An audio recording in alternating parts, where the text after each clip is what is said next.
the marble jar. I've got a load of marbles here. I'm going to play with them and be really annoying.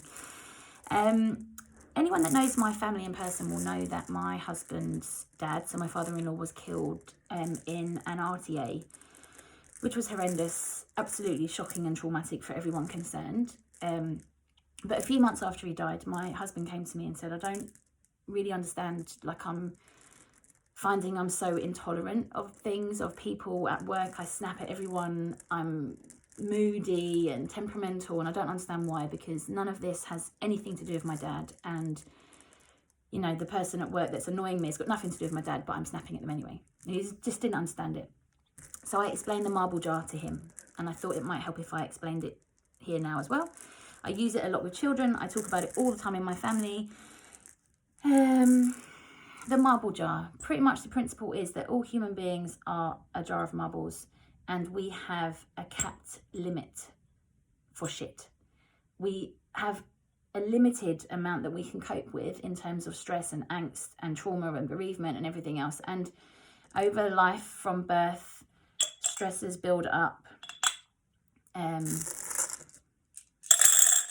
then eventually at some point when our marble jar is full, it doesn't take much.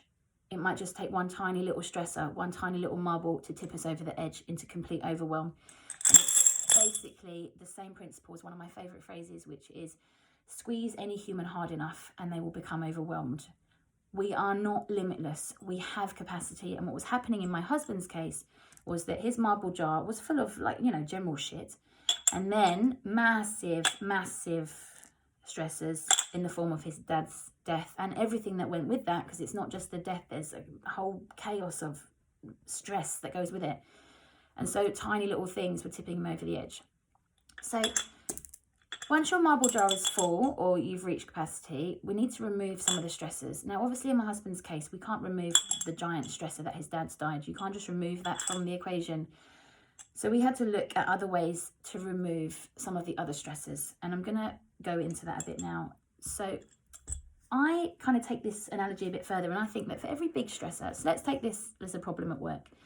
For every big stressor, you generally have a load of other little stressors that go round it and then just make the marble jar even more full. And they are things like feelings. So feelings are very clever. They're designed by the person, system, to help us remove ourselves from situations. We're designed to have fear, to get ourselves away from things that are going to kill us.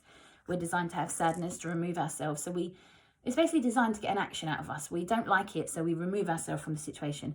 But feelings are supposed to be transient. So we are supposed to feel them, experiencing them, and then they're supposed to go away. And we go back to equilibrium. We go back to homeostasis and balance. Now, if you're someone that denies your feelings, so you're like, nope, it's fine, I'm all right, I don't need it, I'm not stressed, I'm not angry, I'm fine, that feeling doesn't get to be transient, it doesn't get to go, and it becomes another stressor. Very similar with thoughts. Our thoughts, our brain operates a bit like a computer. Its primary purpose is to keep us safe, to remove us from harm, to get us from A to B, to help us problem solve.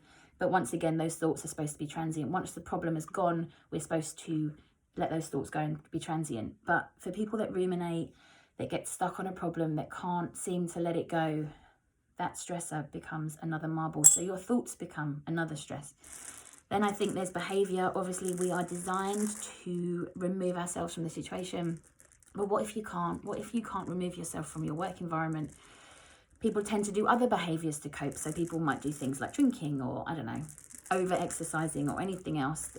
Something that's not really actually dealing with the problem and actually creates another stressor. If you're drinking a lot, that's another stressor in your marble jar. So then what you find is you've got one big stressor, a load of other stressors around it, and it becomes even more full, the marble jar. So with my husband, we couldn't remove the death of his dad, but we could do stuff to help him with the feelings, to help the feelings be processed and passed through, to help him with his thoughts, to help the thoughts, to stop the rumination, to help him process the thoughts. And also, you know, things with the behaviour. So as a classic example, we came to yoga because yoga is amazing at reducing loads of those stresses all in one go. So that's it. That's the marble jar. I think it's important for people to realise that I think this starts from birth. So you may be a grown adult that's already operating at 80% full. as a standard, because if you've had a shit childhood, if you've had a lot of ACEs, a lot of traumas, a lot of stress, you're already operating at capacity. Or maybe you had a great childhood and actually you were operating at 20%, but as an adult you had a load of all happen in one go. You're suddenly up to 80%.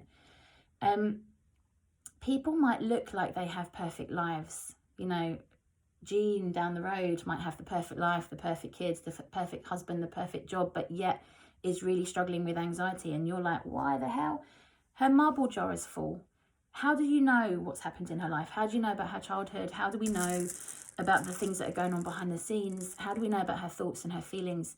Her marble jar may be completely full, even though her life looks perfect.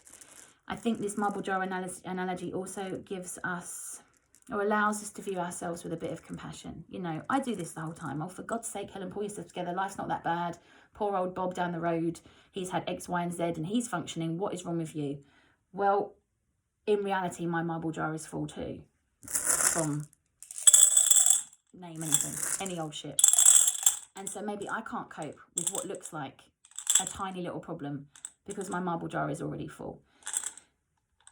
So I think we can remove a lot of the stresses ourselves. Maybe we can't remove the big ones, but we can remove all the other shit around it to empty the marble jar a bit. And I think it's important to notice what our stresses are, what our marbles are. For some people, that might be work. For other people, that might be people. For me, it's people often. People create a lot of stress for me. It might be your thoughts, it might be your feelings, it could be anything really. What are your stressors and which of those can you remove? Maybe you can't remove the big stuff, but maybe you can remove the little stuff. You can empty your marble jar so that you have a greater capacity to take a hit. When we've got more capacity to take a hit, we're more resilient.